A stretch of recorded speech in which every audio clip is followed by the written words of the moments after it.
So you're thinking about moving to the Vancouver area, but you're not sure which neighborhood you should call home, or perhaps you already live here and you want to learn a bit more about the neighborhoods in Vancouver East. If that's the case, you're in the right place. In this video, I'm going to give you my 5 favorite neighborhoods in Vancouver East. Just so you know, I'm saving the best for last, so you got to stay to the end of the video because the last neighborhood, in my opinion, is a cut above the rest. Really quickly, guys, if this is your first time to the channel, my name is Hassan. I'm a real estate agent in Vancouver. I make educational videos on the real estate market and also videos on helping you make your move to Vancouver.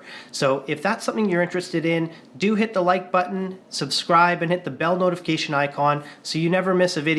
That also helps share this video with other people that want to move to the area as well. On that note, I've been super lucky to help so many of you make your moves to Vancouver.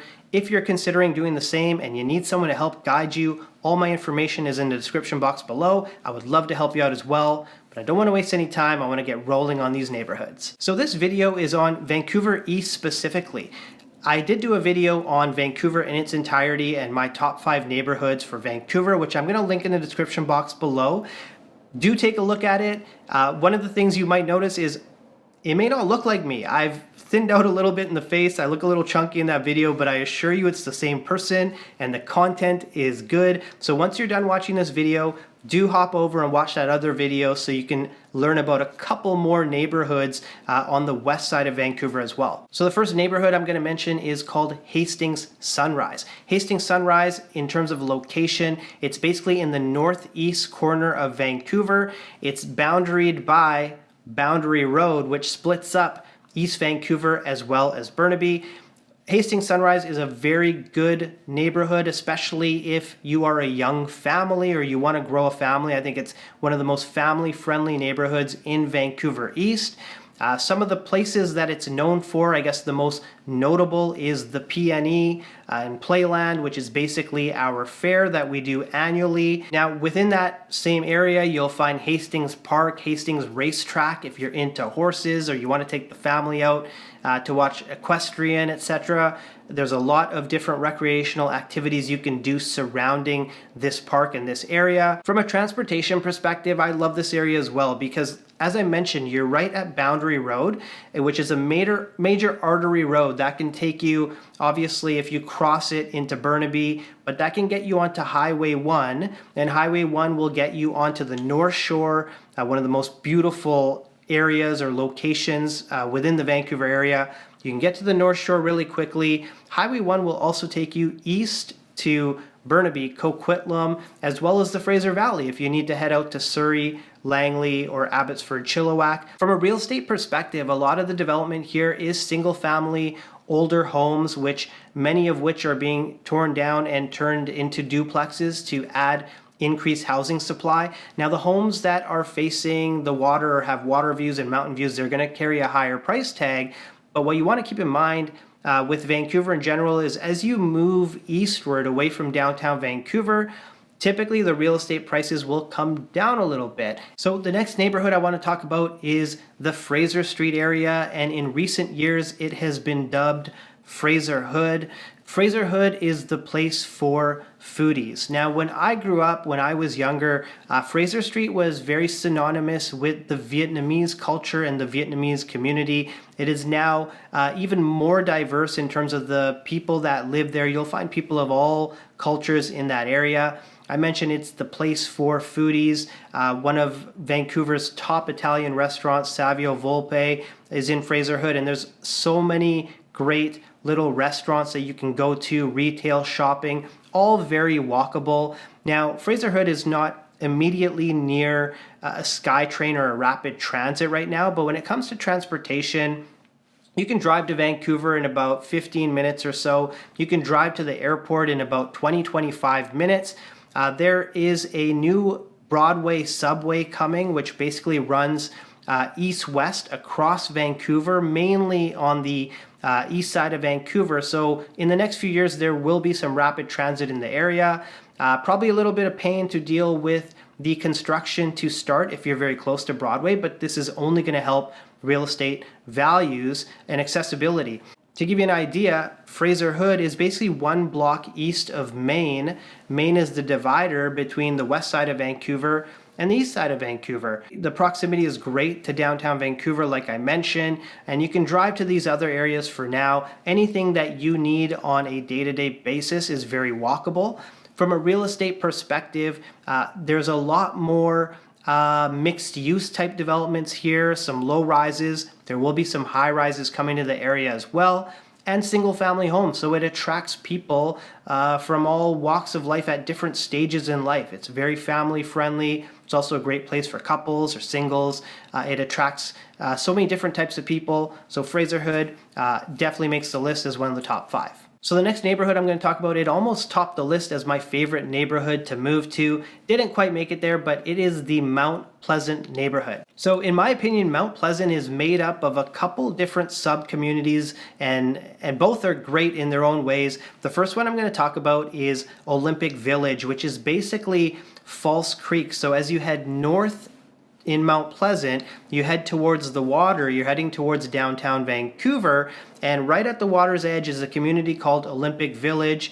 It's dubbed Olympic Village because back when we had the Olympics in 2010, this is where the Olympic athletes were staying. It was the village for them to reside at while they were playing in the games. Now, one of the most beautiful things about Olympic Village is, as I mentioned, it's on the water's edge. So if you like going for walks or cycling, or if you have a puppy, it's a wonderful area that's just outside of downtown Vancouver. And the reason that's such a good thing is, from a traffic perspective, you avoid an extra bridge. If you were to live on the downtown Vancouver side, of course, nothing wrong with it and a great place to live, but by avoiding that one extra bridge, you can save yourself a lot of commute time if you need to head, for example, to Burnaby or to Richmond or other areas. So a lot of people prefer Olympic Village because of its accessibility to downtown, but also the fact that you're tucked away, you're on your own little portion where you can head out very quickly if necessary. So on that note, downtown Vancouver, to drive there,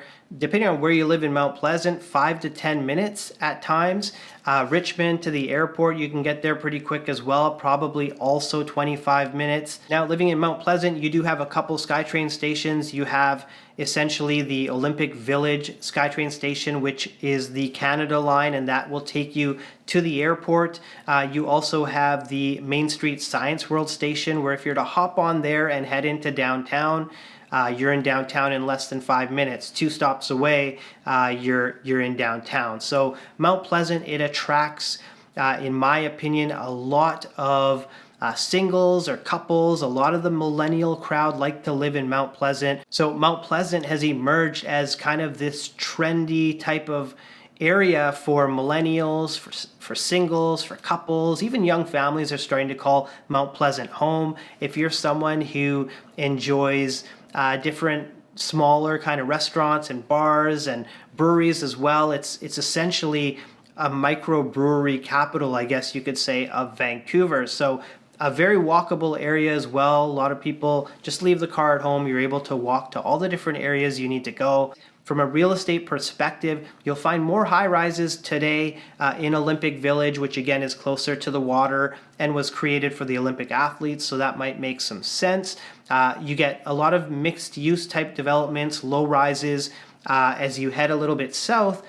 But there's a new Broadway plan that is being introduced, which is going to allow for 40-story towers along Broadway between Clark and Vine. So the scope of the neighborhood is going to change a lot. We're going to see a lot more high rises and a lot more housing come to the area, which is very important because, again, this is a very desirable part of Vancouver. Okay, so we've predominantly talked about neighborhoods that are very close to downtown Vancouver. This next neighborhood I'm going to mention is the furthest away from downtown Vancouver, and it's called the River District. The River District essentially is on the southeast corner of Vancouver. It's also boundaried by Boundary Road, just as Hastings-Sunrise was. But again, this is on the southeast corner. Now, the interesting thing about River District is it is a 130-acre master plan community. So the way to think about it is, over time, the River District is going to become a city within a city. The nice thing about the River District as well is you are waterfront as well. You are waterfront to the Fraser River. So to the south of you is the Fraser River, and across that Fraser River essentially is Richmond as well. From an accessibility and a transportation perspective, I really like this location because Marine Drive, which is essentially where you're situated, that can take you east into Burnaby, New West. It can get you into Surrey as well. Whereas if you head Marine Drive and you head west, you're going to head towards Richmond and more central Vancouver, etc. So it's quite accessible without being located at a SkyTrain station. So there's no SkyTrain there. Whether or not there will be SkyTrain in the future is up in the air. But you're also very close to Burnaby and Metrotown Mall. Metrotown is one of our largest malls, so a great place to go for retail. Now, River District has its own retail shops, etc. Everything you need is within walking distance. But if you want to obviously shop for some trendy clothes, etc., you would go to Metrotown Mall.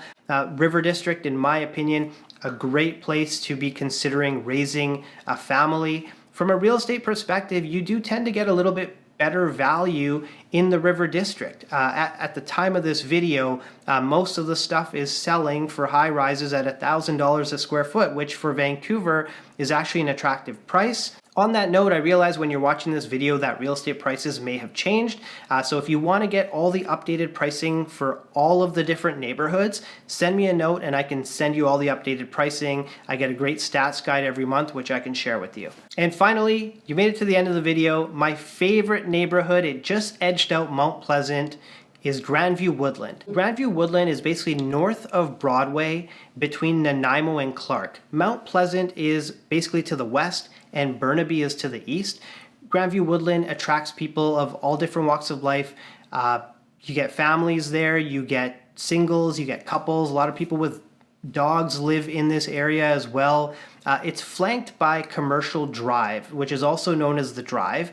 And basically that's 20 plus blocks of restos, retail, cool hole in the wall type spots. It's very casual. It's a relaxed type of atmosphere. It's not like a place like Yaletown or downtown Vancouver where you got to get dressed up to go out at night. You can be as casual as you want to be and have a great time. Now it's flanked by Commercial Station or Commercial Drive Station. So that's basically the SkyTrain that's going to get you to downtown in about 10 minutes. It can also get you eastward to Surrey as well. It's a very central place to be and accessible to anywhere that you need to go. The other cool thing about Grandview-Woodland is there just always seems to be something going on, whether it's a car-free day or some sort of event. Commercial Drive is just it's just this hub, and especially if you're someone that watch sporting events, soccer, etc., it's kind of the place to go to watch the big game. Commercial Drive is an excellent place for that. Now, the other reason I really like Grandview-Woodland is I mentioned it attracts all different types of people. It has some great parks in the area, including one of the best parks I would say in Vancouver East, and that's Trout Lake Park. Trout Lake is such a great place to bring your puppy, to bring the family, to have a barbecue, to hang out at the lake. You'd be surprised that this park is actually located right in the middle of the city. This is one of the reasons why it edged out Mount Pleasant. Again, it was tough. If I had to take a pick, I would live in Grandview-Woodland. Would I be unhappy living in Mount Pleasant? Absolutely not. So you can't go wrong, but in my opinion, Grandview-Woodland is the best place to live in Vancouver East from a neighborhood perspective. From a real estate perspective, you'll find single family homes, you'll find low-rise developments, you'll find some condos, not quite high-rise yet, but that will come with the Broadway plan. So the city does expect a lot more people coming to the Grandview-Woodland area. They're gonna create the housing to make that possible. So guys, those are the top 5 neighborhoods in Vancouver East. I hope you learned a lot in this video. If you did and you wanna see more videos like this, like the video, subscribe, and hit the bell notification icon so you don't miss any videos. If you need someone to help you with your move to Vancouver or you still have questions, reach out to me and I'll help you out. But thank you guys so much for watching and have a wonderful day.